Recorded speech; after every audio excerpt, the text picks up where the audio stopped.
Ahí sí estamos. Y yo puedo mover con el control acá, ¿no? Perfecto. Hola, buenas tardes. ¿Me escuchan todos en la casa? Sí, Sí, profe. Hola.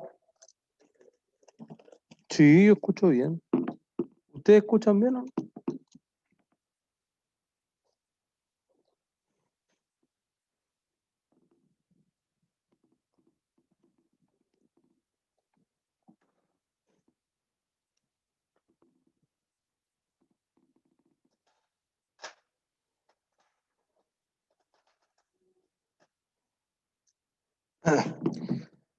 Ya, comencemos entonces. ¿Alguien que tenga alguna duda de las clases anteriores?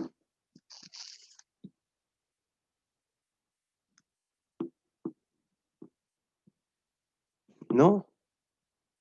¿Todos claros? Ya, porque miren, nosotros comparativamente con el resto de las secciones, yo diría que particularmente como las secciones que pusimos en el metacurso VIP, la del profesor Nasser y la de la profesora Moya, vamos, creo, una clase más adelante que el resto.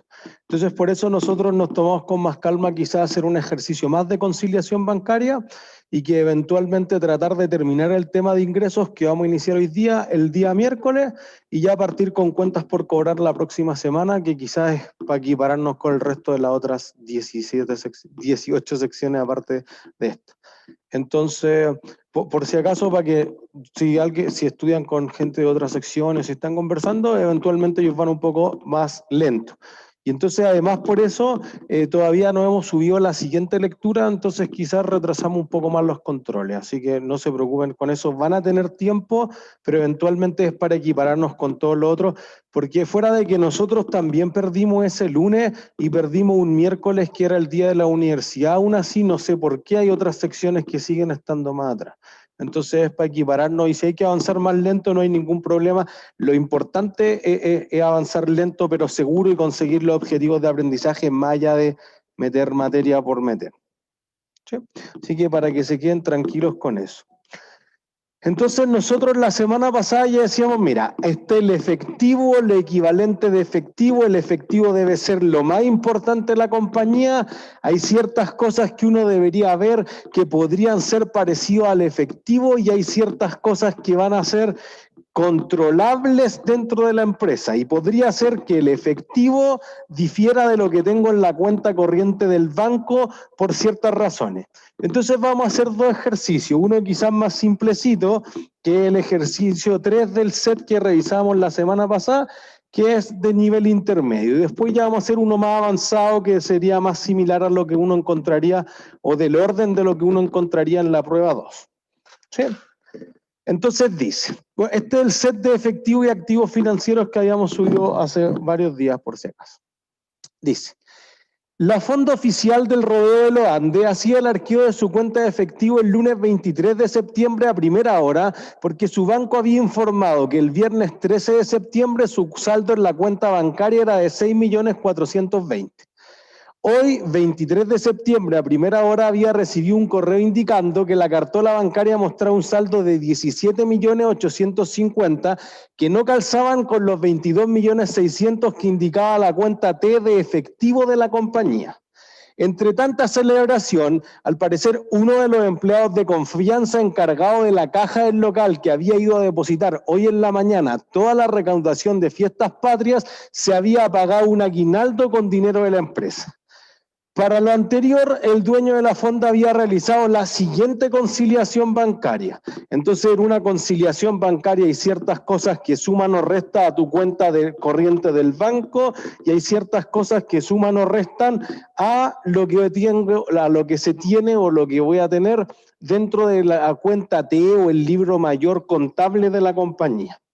Y entonces la pregunta fundamental es, ¿cuál es el verdadero saldo efectivo de la compañía? ¿Cuánto fue el aguinaldo que se pagó el trabajador? Y de ser aceptado, ¿qué ajuste contable debería hacerse?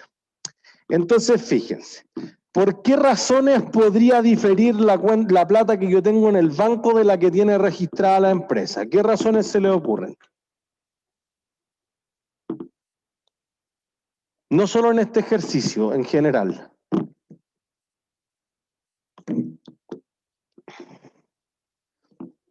Hay cosas fáciles.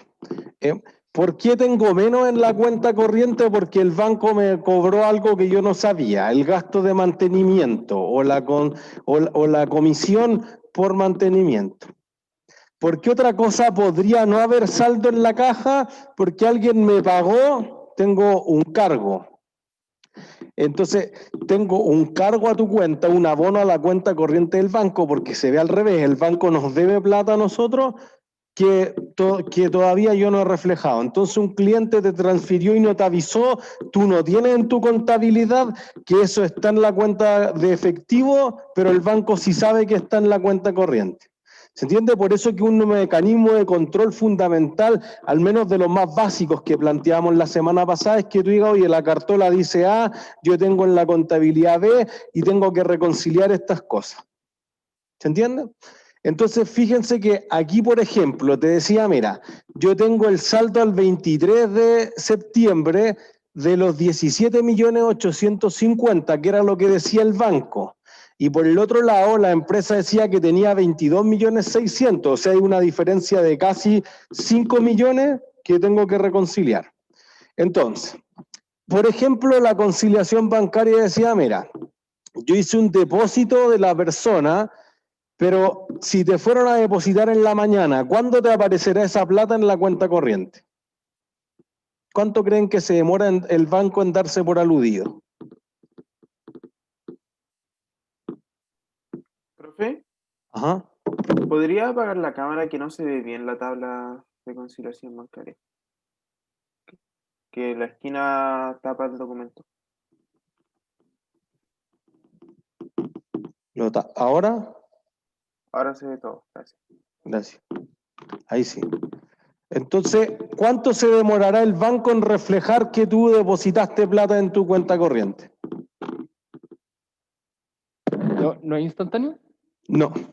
Podría ser instantáneo, depende de si es una transferencia entre el banco. Pero, por ejemplo, físicamente si van a depositarte un cheque o las empresas en general que reciben mucha caja diaria, van y hacen un depósito, el banco no va a procesar eso instantáneamente, porque en el fondo va a decir, oye, ¿cuánto fue? Realmente hay que contarlo, etcétera, y por eso que guardan como un vale si alguien ha ido a hacer un depósito al banco, y entonces por eso que cierran a las 2. En la tarde procesan todo eso.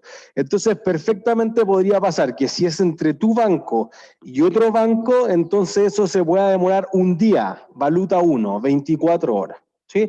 Si es entre tu banco y un banco extranjero, así como que depositaste en el Citibank, en el Bank of America, en el Bank of Shanghai, bueno, se podría demorar hasta valuta 2. Eso significa 48 horas después.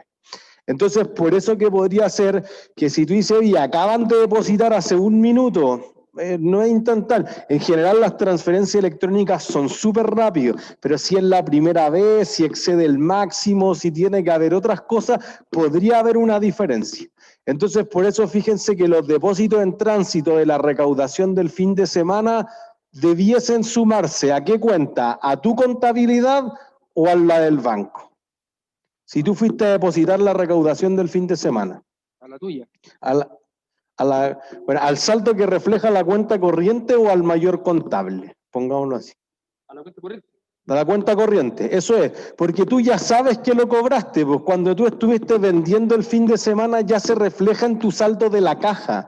En cambio, el banco dice, ya depositaste, pero yo todavía no puedo darme por aludido de eso. Tú tienes un comprobante, obviamente, pero podría haber esta diferencia temporal. ¿Se entiende? Entonces, además tú quieres decir, oye, ¿qué pasa si esto lo voy a hacer a fin de mes? No puedo dejar que pase de un mes para otro porque yo tengo que dar bonos de incentivo, tengo que pagarle comisión a los vendedores, etcétera. Entonces, las empresas tienden a hacer la conciliación. Entonces uno dice, mira ya, depósito en tránsito deberían sumar o restar para la cuenta corriente. Sumar. Sumar, eso es. Porque tú tienes más plata en la cuenta corriente. Listo. Suma. Después te dice, mira, cheques por cobrar. Si tú tienes algunos cheques que giraste, pero en realidad los clientes, los proveedores, perdón, no han cobrado esos cheques, el saldo en la cuenta corriente va a ser más alto o más bajo. Más alto. Más alto, ya. Entonces aquí viene el problema. Tú dices, mira, hoy día 26 de octubre, yo hago un cheque, pero le digo 30 días, entonces lo pueden cobrar el 26 de noviembre, si eso es lo que llegamos a pactar. ¿Cuándo lo pueden ir a cobrar al banco en la realidad? ¿Cuándo creen?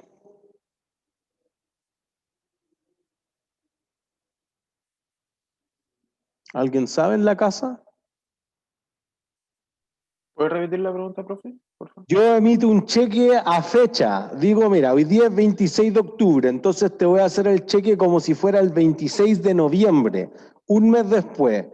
Yo le paso ese cheque a la persona hoy día 26 de octubre. ¿Cuándo puedo ir a cobrarlo? 27 de noviembre. No. Cualquier día de aquí a noviembre. Cualquier día de aquí a noviembre, es cierto. Es solo como una desde palabra que el cheque sea fecha. Podría ir de inmediato a cobrarlo. Por eso que las empresas cuando emiten un cheque en general lo descuentan de inmediato efectivo.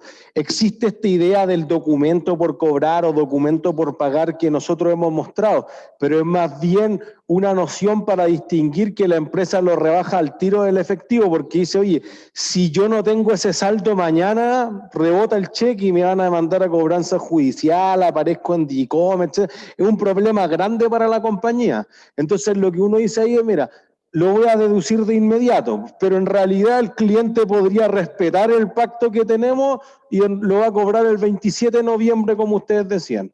Entonces podría ser que yo reduje ese monto de mi efectivo y el banco no lo ha reducido.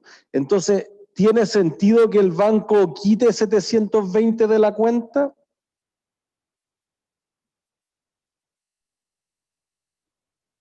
¿Sí o no?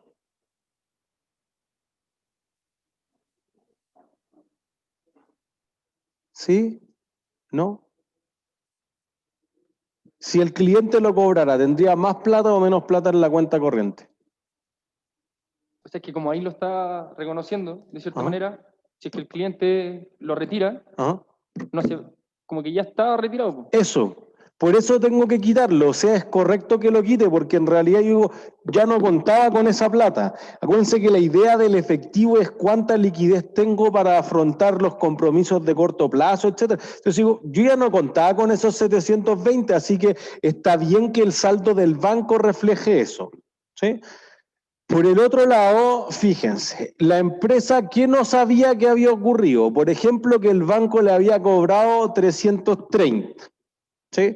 Entonces, tú dijiste, oye, mire, estos clientes nunca pagan, entonces que el banco se haga cargo de la cobranza y entonces el banco había recuperado, pero te los cargó a la cuenta, perdón, te los abonó a la cuenta corriente 330 y tú nunca supiste.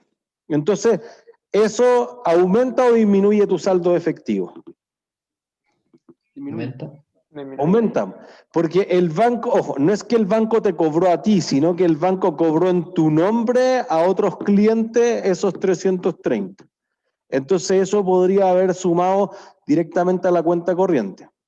Después, la ganancia por intereses, tú tenías un depósito a plazo, por ejemplo, una cuenta de ahorro y eventualmente ganaste intereses y el banco te los puso en la cuenta, pero tú no te diste cuenta.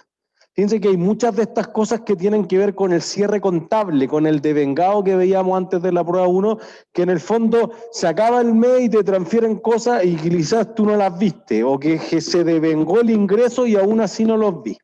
Entonces eso podría ser una diferencia significativa, ¿sí? Entonces, si ganaste intereses, ¿tienes más plata en efectivo? Sí. Sí, listo. Entonces, después uno dice, mira, yo tengo estos gastos bancarios. Los gastos bancarios, si el banco te los quitó de la cuenta corriente, tú no te diste cuenta hasta que viste la cartola que te decía sobregiro de la línea de crédito, los gastos de comisión, gastos de cobranza judicial, 200 lucas. ¿Entiendes? ¿Debería sacarlos de mi caja? ¿Sí o no? Sí. Entonces reducen el efectivo y después dice cheques protestados. Entonces estoy quitando 2.100.000. ¿Eso qué implica? Que a ti te pagaron con un cheque, tú fuiste al banco y el cliente no tenía saldo. Entonces tú habías dicho, el cheque ya lo mandé a cobrar al Junior en la mañana, está listo. Sí, pero no había plata. Entonces tú supones que hay más plata de lo que había realmente y entonces debo quitar de efectivo eso. Si después esos cheques yo los voy a enviar a factoring, algo que vamos a ver la siguiente semana, o si en realidad yo lo voy a enviar a cobranza judicial o me voy a agarrar con el cliente, ya es otro problema. ¿Se entiende? Pero hasta ahí uno lo que consideraría fundamentalmente es que la empresa tiene menos efectivo. Entonces está bien hecha la conciliación, como que se sumaron y se quitaron todas las cosas. ¿Entiendes? Entonces, además, porque, por ejemplo, uno típicamente tiende a confundir y decir, oye, los cheques protestados van a entrar en la cuenta corriente. No, pues si el banco nunca se dio por aludido porque dijo el cliente nunca tuvo plata, yo nunca aumenté el saldo de la cuenta corriente. Entonces, el que la aumentó sin pensarlo fue la empresa. ¿Se entiende?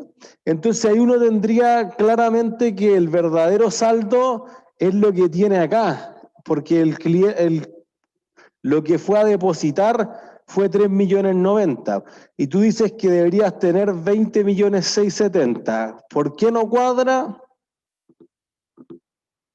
Hay un aguinaldo también, ¿no? Ya, alguien se agarró los 470 de diferencia, 450 de diferencia.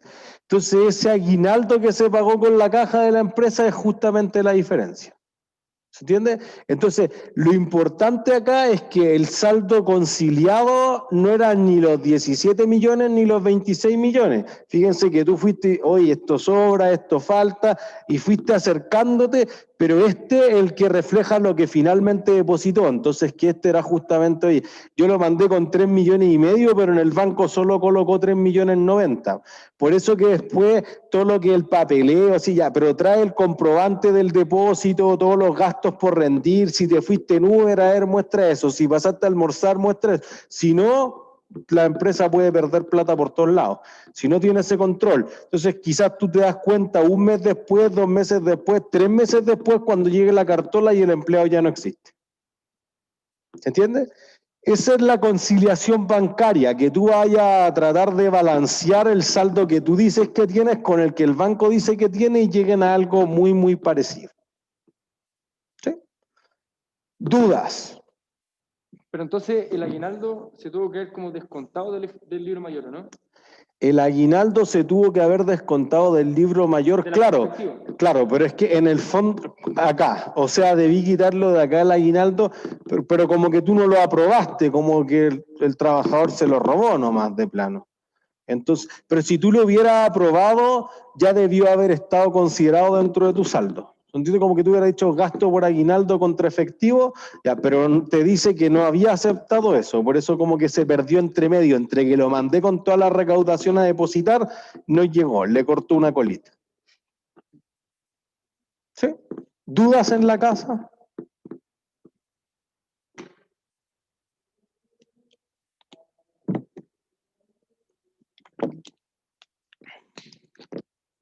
¿Todos claros? Entonces, ya, vamos a algo más a nivel prueba. Entonces hagamos esto.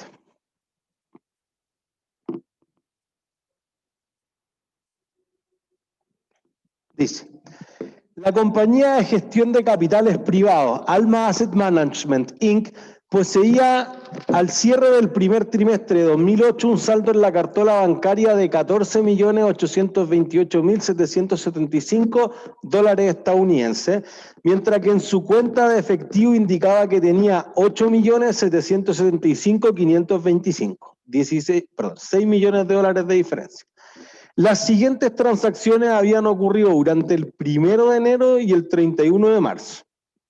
El 30 de enero se habían depositado 3.979.075 que no aparecían en la cartola que había enviado el banco.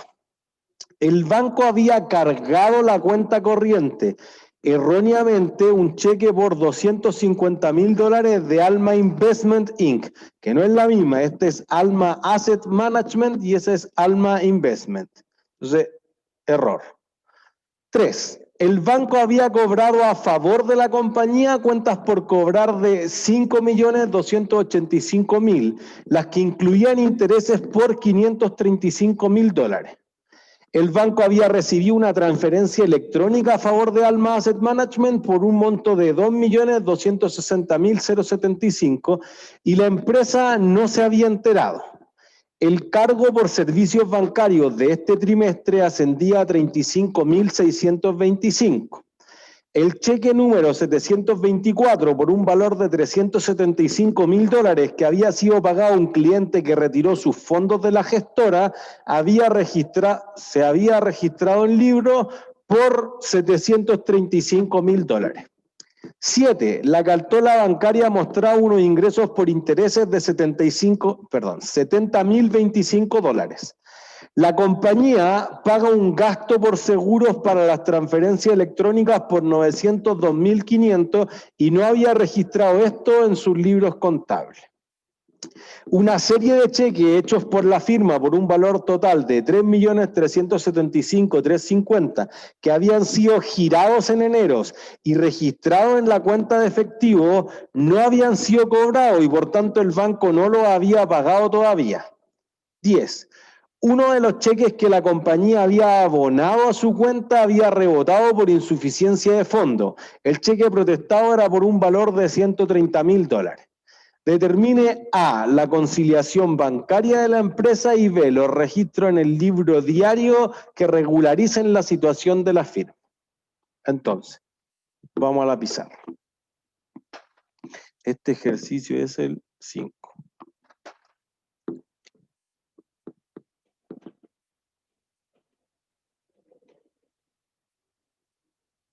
Entonces, fíjense, la conciliación bancaria siempre va a involucrar a dos partes. Por un lado el banco y por otro lado la empresa. Entonces, siempre partimos con el saldo inicial que cree tener cada uno.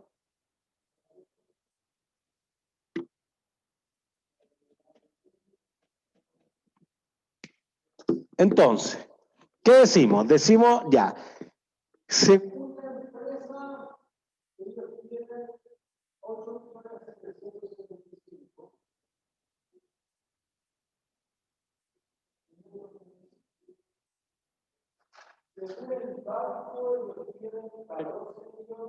Pero, profe, una pregunta, ahí sale que es como el cierre del primer semestre. Entonces, como que no el saldo inicial, ¿o no?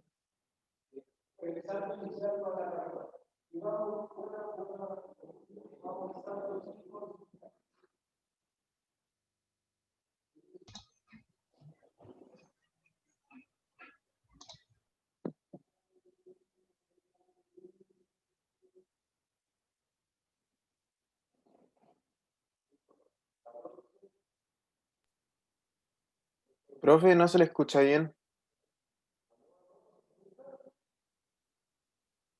No se escucha nada, profe. Profe, no se escucha.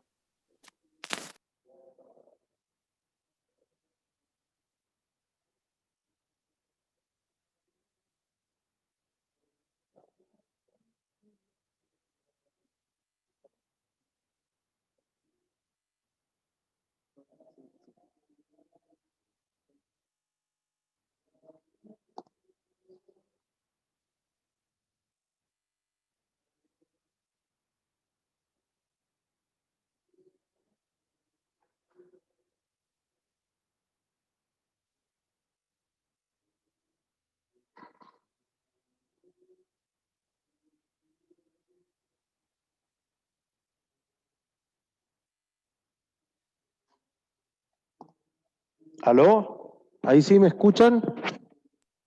Ahí sí, profe. Gracias. Problemas técnicos. Se nos acabaron las pilas. Así que cosas que ocurren. Entonces acá pongamos lo mismo que estábamos poniendo antes, saldo sin conciliar. ¿Sí? Esos datos te los daban. No hemos hecho nada más sofisticado ahí que solamente colocar eso. ¿Sí? Entonces, Vayamos transacción por transacción viendo a dónde suma, si resta y si es que hay que hacer algo. Quizás no hay que hacer nada. ¿Sí? Entonces, fíjense. El 30 de enero se habían depositado 3.979.075 que no aparecían en la cartola bancaria que había enviado el banco. ¿A dónde lo tengo que ajustar? Banco. Banco, listo. Entonces voy a poner aquí que voy a 1. Entonces, ¿sumo o resto? Suma. Sumo. Entonces, voy a sumar los 3.979.075. ¿Sí? Quizá aquí, si alguien está complicado o complicada, lo más importante es ver quién no lo reflejó en el saldo. Entonces, si el banco no lo reflejó, se lo sumo al banco o se lo resto al banco. Si la empresa no lo reflejó, entonces se lo sumo a la cuenta de efectivo o se lo resto. ¿Sí? 2. El banco había cargado la cuenta corriente erróneamente con un cheque por 250.000 de Alma Investment. Ya. Si el banco cargó, aquí ya es un poco más complejo, ¿debe sumar o debe restar? Un cargo al banco disminuye, ¿o no? El cargo en el banco disminuye. ¿Por qué? Porque el banco al final te debe a ti. Eso, esa es la lógica. Para nosotros la cuenta banco aumenta con los cargos, pero el banco, nuestra cuenta corriente es un pasivo para el banco, me debe devolver la plata que tiene ahí, por lo tanto funciona como un pasivo, pues crece por los abonos, que son los menos que llegan al mes, disminuye con los cargos, que son los más que ocurren en la cuenta. ¿Se entiende? Entonces el banco te había cargado erróneamente 250. ¿Qué debería hacer? ¿Sumar o restar?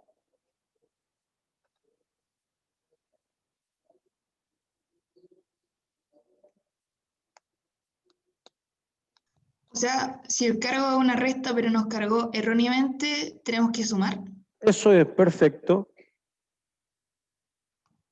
Porque fíjense que lo que yo quiero anular es el error. El error fue quitarte 250, entonces ahora yo le sumo 250. Y eso lo anula. ¿Sí? 3 entonces. 3 dice, el banco había cobrado a favor de la compañía cuentas por cobrar de 5.285.000, los que incluían intereses por 535. ¿Quién no se había dado cuenta de eso?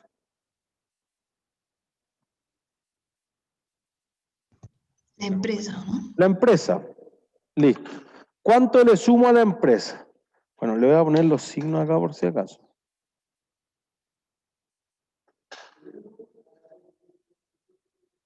¿Se separa esa cuenta por cobrar de los intereses o se suma nomás? No sé, pues, esa es la gran pregunta. ¿Cuánta caja le entró a la empresa? La suma de esos dos. Sería... ¿La suma? Es que acá de hecho tengo como una pregunta, porque más abajo se habla de nuevo de los intereses, pero creo que esos intereses son del banco hacia la Eso. empresa. Pero no sé si es que esos intereses son intereses de la cuenta por cobrar. Eso. Tú le dijiste al cliente, mira, tú me debes 4.800.000, si te demora 1 mes o 2 meses o 3 meses te voy a cargar tantos intereses. Entonces lo que te está diciendo aquí es que en total cobró 5.285.000. ¿Cuánto era la cuenta original? Eso menos los intereses, pero la entrada total de caja es de 5.285.000. Entonces en el asiento uno podría poner los ingresos por intereses separados de la cuenta por cobrar, pero como aquí lo que nos importa es el efectivo solamente, entraron 5.285.000. Ese es el número directo que hay que colocar acá. ¿Se entiende? Entonces el decirte los intereses por separado quizá un distractor. O al revés, uno podría decirlo, oye, el capital era tanto y los intereses eran tanto y cobré todo junto y el cliente lo pagó. ¿Sí? 4. El banco había recibido una transferencia electrónica a favor de Alma Asset Management por 2.260.000 y la empresa no se había enterado. ¿Quién tiene que sumar? ¿La empresa? La empresa. Eso es. Entonces, sumamos a la empresa 2.260.075.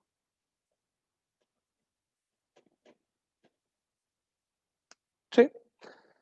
Después te dice, 5, el cargo por servicios bancarios de este trimestre ascendía a 35.625. ¿Quién no se había dado cuenta? La empresa, La empresa. ¿Tiene más o tiene menos? menos. Menos.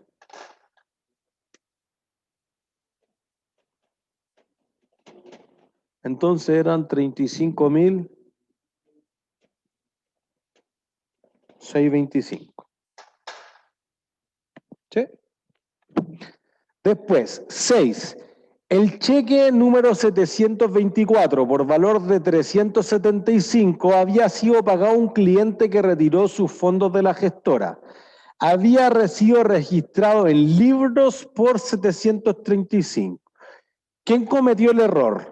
¿El banco o la empresa?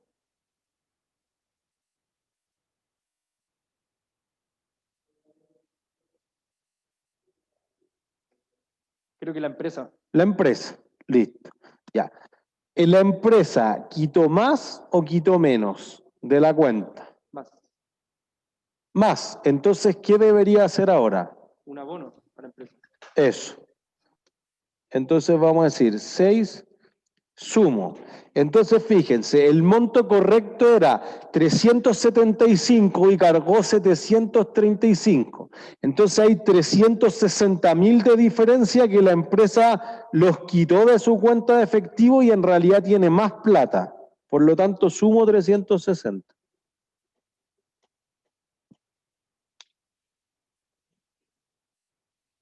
¿Sí? ¿Dudas hasta ahí? ¿Alguien que quizás se quedó más atrás en la casa?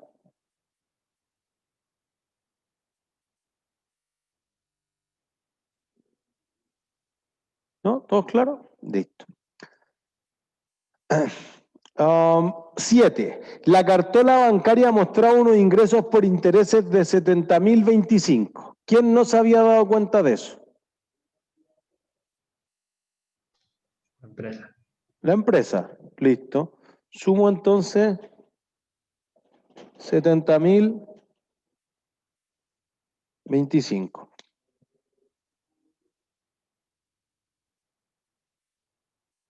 ¿Sí? 8. La compañía paga un gasto por seguros por las transferencias electrónicas por $902.500 y no lo había registrado en sus libros contables. Entonces, ¿dónde lo enchufo? ¿Al banco o a la empresa?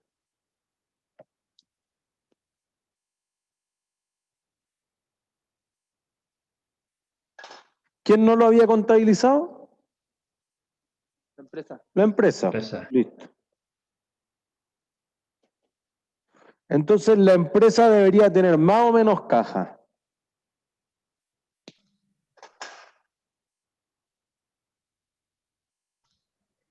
Menos. Menos. Voy a seguir.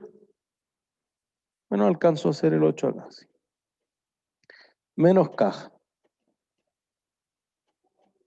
902.500. ¿Sí? Después dice, una serie de cheques hechos por la firma por un valor total de 3.375.350 habían sido girados en enero y registrados en la cuenta de efectivo, pero no habían sido cobrados y por lo tanto el banco no los había pagado todavía. ¿Quién no se ha dado cuenta de eso? El banco. El banco, listo. El banco, en la cuenta del banco debería tener más o menos plata. Menos. Menos, listo. Entonces voy a quitar acá 3.375.350. Eventualmente alguien podría decir, no, es que mira, yo podría sumar eso al otro lado. Oye, porque todavía existe la plata en la empresa, sí. Lo que sea más simple, más útil para la empresa, porque en el fondo tú dices, oye, si yo todavía tengo esa caja, pero que esté disponible no, porque si tú la inviertes en inventario y llegan a cobrarte los cheques, te vas a ir preso. ¿Se entiende? Entonces la empresa al revés debería decir, oye, conciliamos con el banco. No es que la empresa vaya a decirle al banco, oye, déjame menos plata en la cuenta, es que tú vas a tener dentro de tus consideraciones que no existe esa cuenta en el banco o ese saldo extra en el banco porque en algún momento lo cobran y cuando lo cobran va a ser irrelevante para ti porque tú ya consideraste que lo iban a cobrar. ¿Se entiende? Después, uno de los cheques que la compañía había abonado a su cuenta había rebotado por insuficiencia de fondos. El cheque protestado era por un valor de 130.000. ¿Quién no se había dado cuenta de eso? La empresa. La empresa. Entonces voy a decir acá arriba, voy a seguir como si fuera abajo. 10. ¿La empresa suma o resta?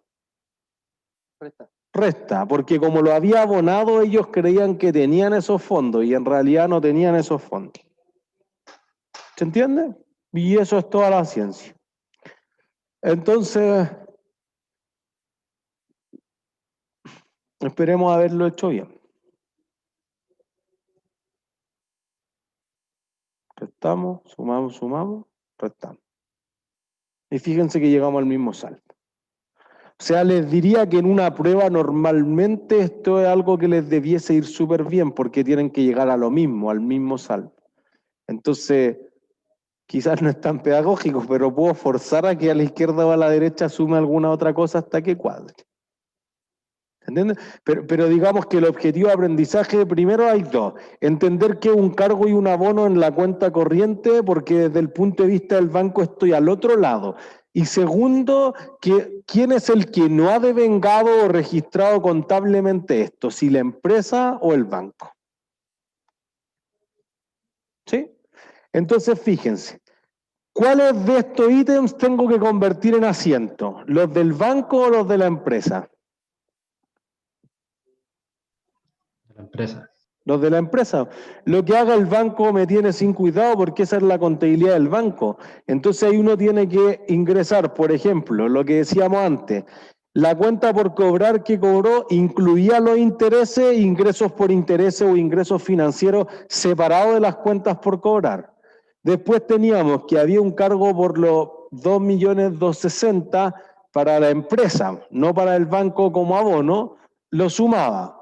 Después restaba los gastos bancarios, sumaba el efectivo que decíamos, mira, en 360 yo antes le había pagado un proveedor y ya había reducido eso.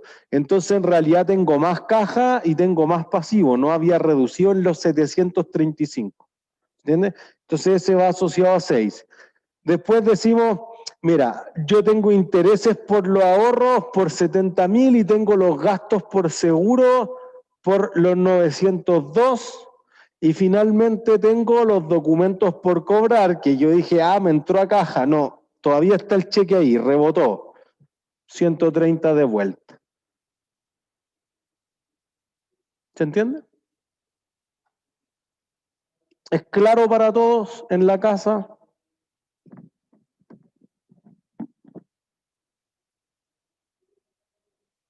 ¿Dudas?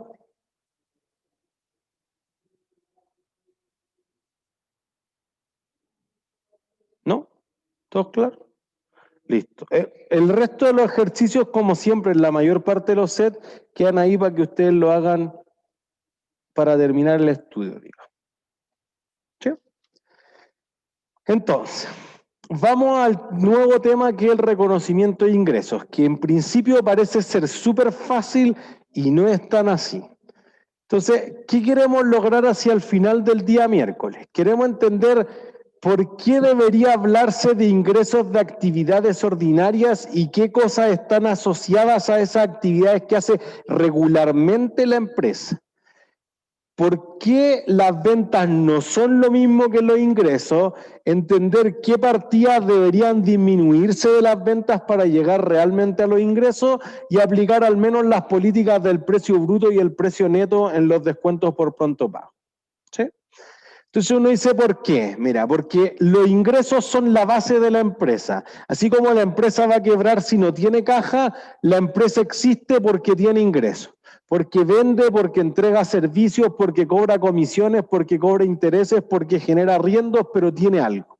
Entonces, cuando las empresas no generan ingresos, particularmente aquí yo ponía Twitter, entonces podría ser un desastre. Literalmente las empresas tecnológicas en general, Pinterest, Snapchat, Twitter, etcétera, en general tienen bajas utilidades, por no decir que tienen puras pérdidas. Uber seguro que tiene puras pérdidas, Rappi puras pérdidas. Entonces uno dice, oye, ¿por qué alguien compraría una empresa con puras pérdidas como veíamos al principio del curso? Bueno, es que espero que a futuro genere algo más.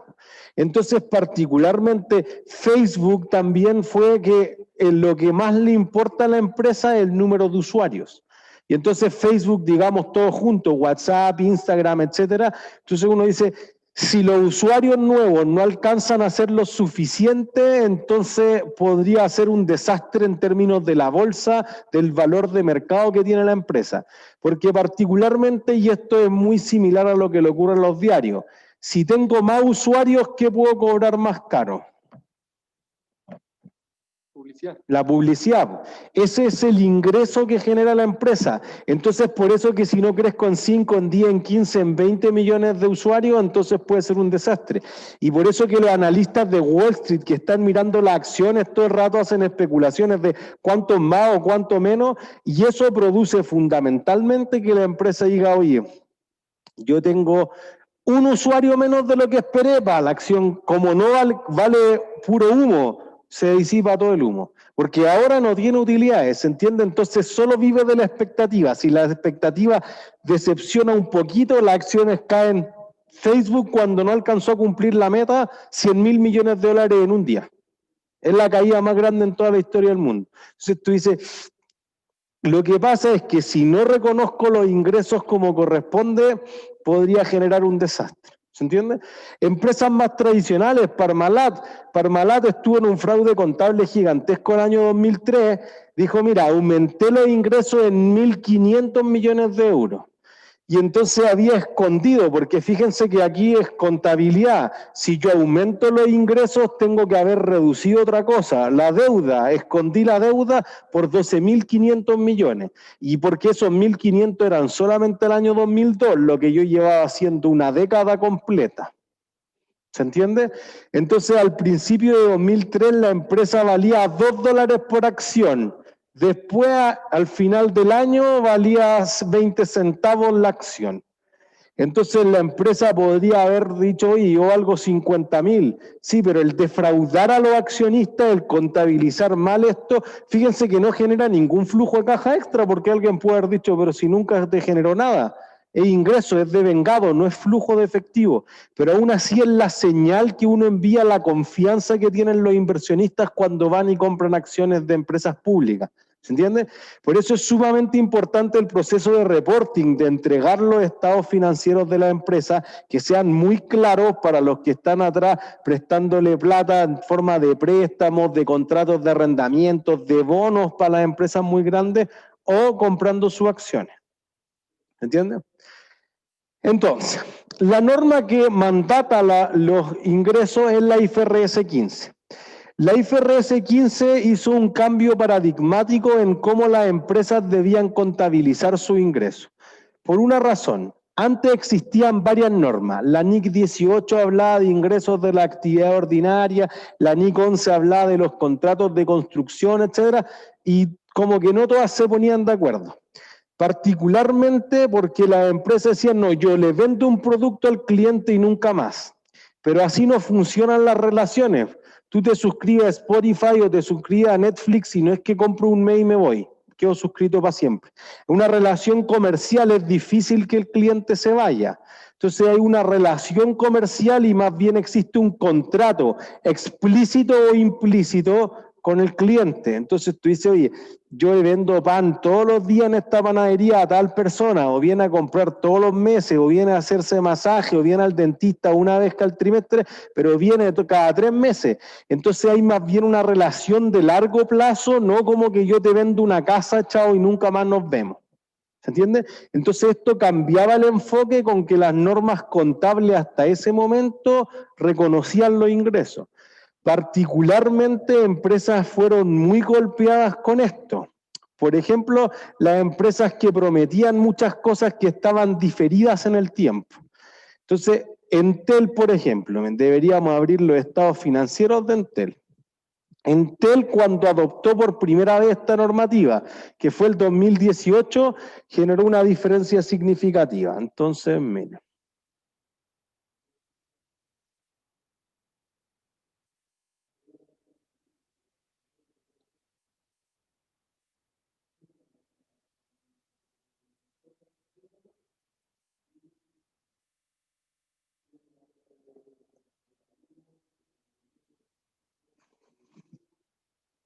¿En la casa ven esto? ¿Ven los estados financieros en la casa? Sí. Sí, excelente. Entonces, miren, fíjense, la empresa le debería dar un poquito más de zoom para que...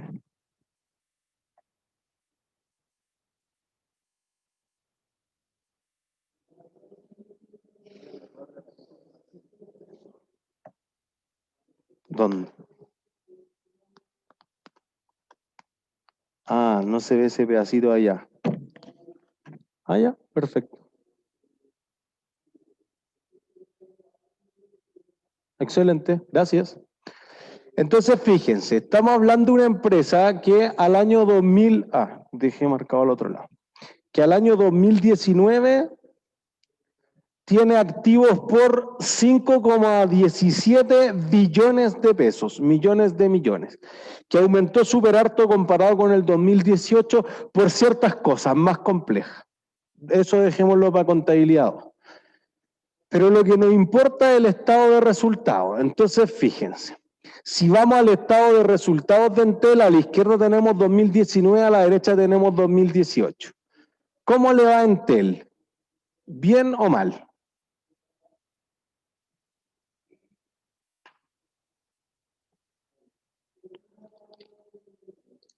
Creo que le fue bastante mejor en 2018. Ah, ya, ¿por qué?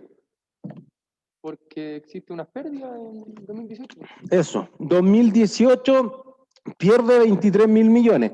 Fíjense que una empresa que tiene ingresos de actividad ordinaria, que es lo que estamos viendo, de 1,91 billones de pesos. Y entonces, ¿cuál creen que es el mayor gasto que tiene Entel?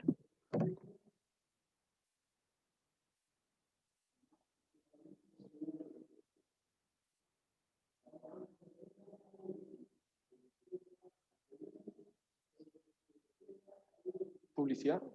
Publicidad, es cierto. ¿Y dónde está publicidad? Parece que en otro gasto. Otros gastos, es cierto. O sea, podríamos ir a la nota 24, si quieren después eso lo pueden revisar, y ahí van a encontrar 500.000 millones de pesos en gasto.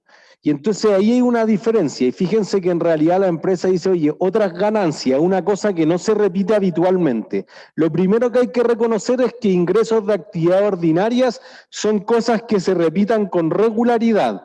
¿Qué cosas estarán entonces en los ingresos de actividad ordinarias de Entel?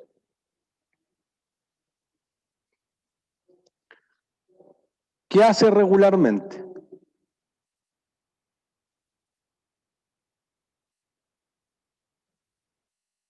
¿Venta de tecnología? Venta de tecnología. Sí es cierto, o sea, miren, vamos a ir a la nota 22, porque no es solamente venderte los minutos y el plan de datos, sino que te podría vender los teléfonos y podría hacer otras cosas. Entonces vamos a ir a la nota 22.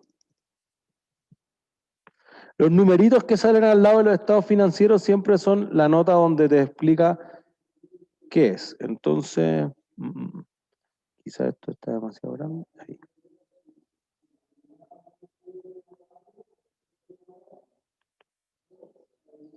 Dijimos 22. 18, 19, 20. Entonces, fíjense, acá, ingreso ordinario. Entonces te dice, mira, yo lo separo en todas estas cosas y tiene que ver con telefonía móvil, con Entel Perú, con servicios privados de tecnologías de la información, telefonía local, incluyendo larga distancia, IP, etcétera, televisión, larga distancia por separado, internet, otros servicios que le presta a otros operadores, por ejemplo, arrendarle sus antenas propias, el negocio del tráfico de datos, lo que era una filial que tenía en Perú y call center y otros que arrienda. Y entonces ahí hace una diferencia significativa. Y entonces fíjense que los servicios que vamos a tener ahí están considerados dentro de lo que ocurre regularmente. Podrían haber otros ingresos, por ejemplo, que a ti se te haya quemado una antena y tenías un seguro y te pagan una indemnización. O un cliente se fue a juicio contigo y tú ganaste el juicio y entonces tengo un ingreso, pero eso es más bien un concepto de no recurrente o extraordinario, si lo quieren llamar así. Entonces fíjense que te dice, mira, otro ingreso de estos 11.000 millones son subarriendo de los puntos de venta, así como que dentro de una tienda Entel le arrendé un espacio a Apple, ¿sí?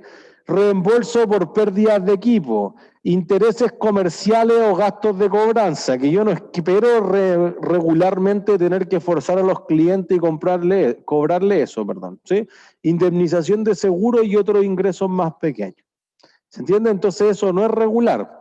Y entonces ahí hace una diferencia que dice, mira, la otra ganancia, yo vendo algunas torres de telefonía móvil, listo, pero ese ingreso, lo que nosotros decíamos al principio del curso, solo registro la ganancia o la pérdida, no registro el ingreso y el costo porque a nadie le importa, total va a ocurrir una vez.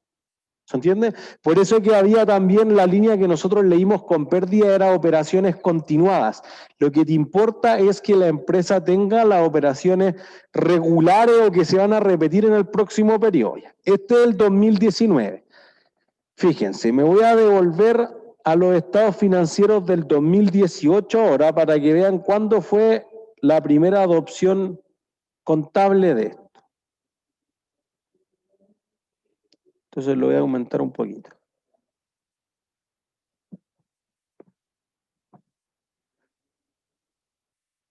Y entonces fíjense, la empresa el año 2017 tenía eso 1,94 billones en ingresos y luego tuvo 1,900 o 1,91 billones, ¿sí? Le quedaban más ganancias obviamente acá y ganaba algo, pero de nuevo, Entel desde que hizo la fusión o adquirió Nextel Perú, que es la operación ahora de Entel Perú, el año 2014, eso ha sido un desastre. 100.000 millones, 200.000 millones de pérdida en Perú. Fundamentalmente por una cosa, porque la idea de Nextel, antes de que la comprara Entel, era que la gente se enviara mensajes de audio. Y entonces funcionaban así, ese era su modelo de negocio. ¿Cuánto cuesta enviar un mensaje de audio hoy día? Gratis. Gratis, todos lo envían por WhatsApp, entonces no tiene ningún sentido que alguien vaya a pagar por eso. Por eso que a Entel le costó mucho revertir. Entonces algunos años perdía, otros años ganaba, pero por ejemplo si uno dice, mira, la ganancia del 2017 de 43.000 millones es un poquito más del 2% de los ingresos. Es súper mal negocio. Por eso mejor te quedáis durmiendo. ¿Se entiende? Si fuera 10, 15, 20, uno ya cree que es más atractivo, pero por el 2% no cubre ni la inflación. ¿Se entiende? Entonces, fíjense. ¿Qué fue lo que hizo Entel? Entel tuvo que adoptar la política contable de reconocer los ingresos de una forma distinta. Entonces, miren, ya, a nivel de patrimonio, aquí está. La adopción de la norma implicó un incremento de 100.000 millones en ingresos. El efecto contable neto en los resultados producto del cambio depende de la evolución de los ingresos asociados con el negocio móvil de postpago en la modalidad de contratos de arriendo como dato. Entonces, fíjense, este es el gran desafío. Hay algo simple, ya. Si tú compras una tarjeta de prepago, ¿cuándo reconoce el ingreso? Eso parece ser más fácil. Cuando adquieren esa tarjeta. No, porque fíjate que Entel te ha entregado el servicio prometido. No, entonces fíjense que lo que uno podría tener al comprar tarjeta de prepago, que este es el caso más simple. ¿Qué le entra a Entel? ¿Qué le entra a Entel?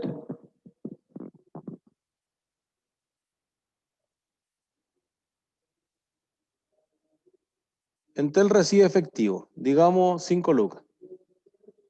Ya. ¿Entel te entregó el servicio prometido? Entonces, ¿qué sería eso? Por un punto premio.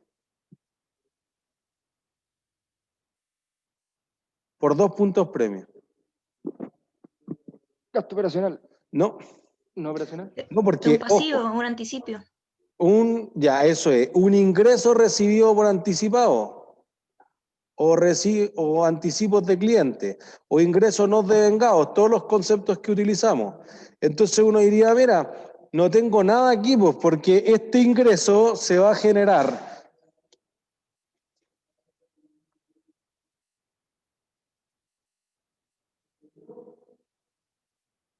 en dos formas. ¿Cuándo se va a convertir en ingreso? Hay una muy obvia. ¿Cuándo la tarjeta de prepago se convierte en ingreso? Cuando ya ocupó todo el monto. Cuando ocupa los minutos.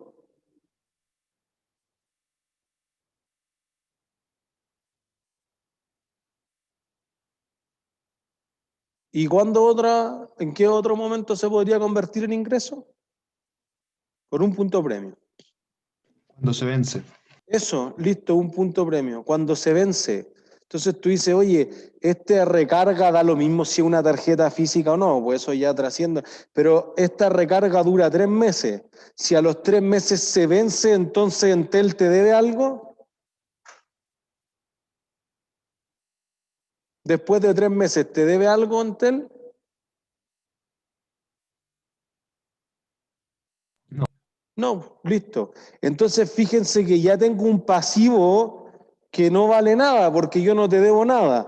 Y entonces si disminuye un pasivo, pero por el otro lado no disminuye un activo, cumple justamente con la definición de ingreso que dábamos, no sé, la semana 1.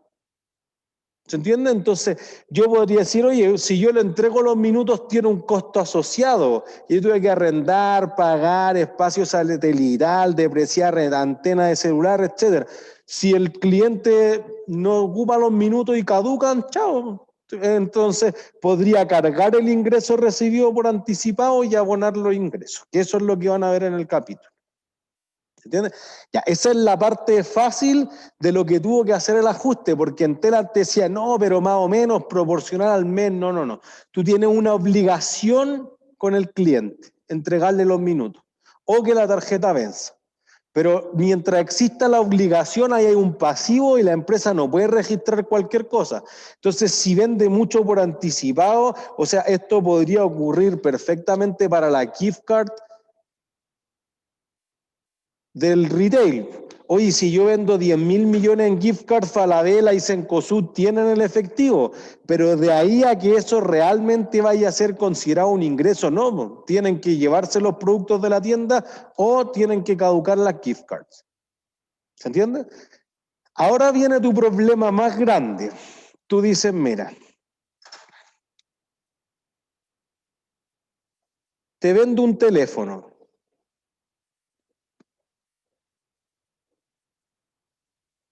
Si tú quieres pagar 0 o quieres pagar mucho menos que lo que vale el equipo, ¿qué tengo que hacer con la empresa?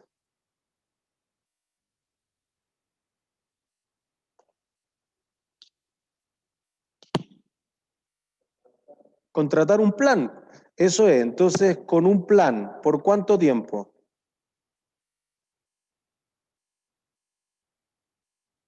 Digamos de 12 a 18 meses. Entonces fíjense que ya no te estoy entregando solamente el equipo.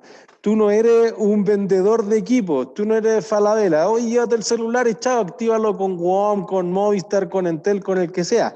Tú le entregas un servicio y un producto, hay una venta atada. Entonces tú dices, oye, lo vendí por 0. No es 0. Tú ya le entregaste el producto.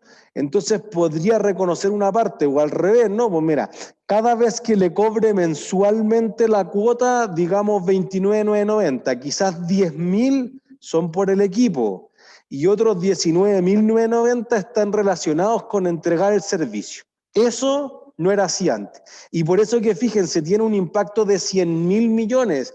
Es mucha plata, inclusive para el tamaño de Entel, solamente en el patrimonio. Entonces fíjense que 100.000 millones es más que lo que ganó o perdió cualquiera de los últimos 3 años. ¿Se entiende? Entonces ahí hay una diferencia significativa. Y entonces, por ejemplo, esto fue un cambio contable que debía hacerse porque no se equiparaba con Estados Unidos.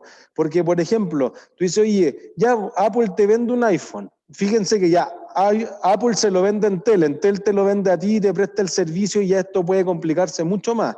Pero te dice, mira, te vendo el iPhone.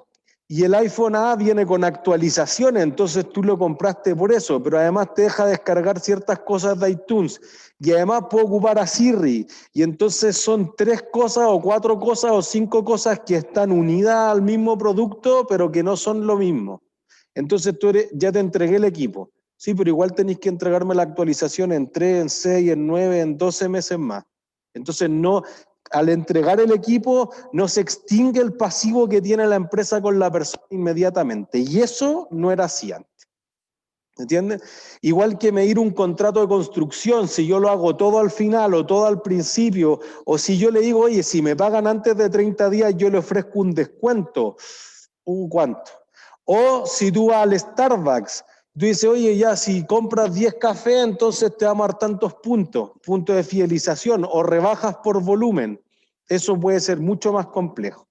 En este caso, entonces tú vas a decirme, si tú entregaste el teléfono y pagaste algo, digamos que queda una cuenta por cobrar para la empresa porque hay un contrato.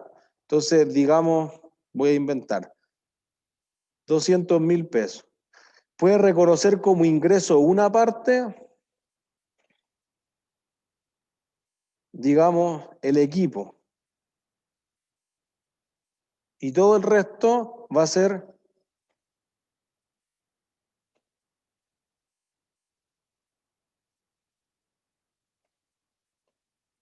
eso. Esto va a estar asociado al equipo, esto está asociado al plan de datos y minutos.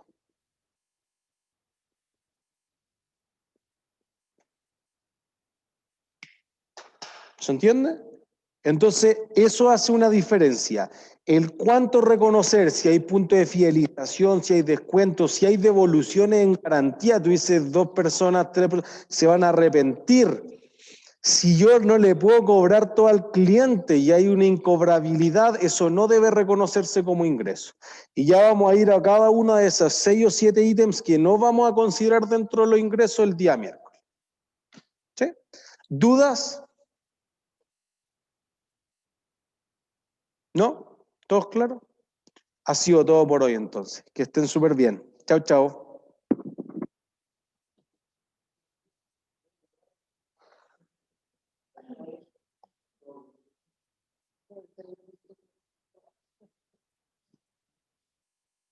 Oiga, profe, mañana creo que tengo una clase con usted y con la Trinidad Sauma para revisar la prueba a las 10 de la mañana, ¿no? Ya, era por si se había cambiado cualquier cosa.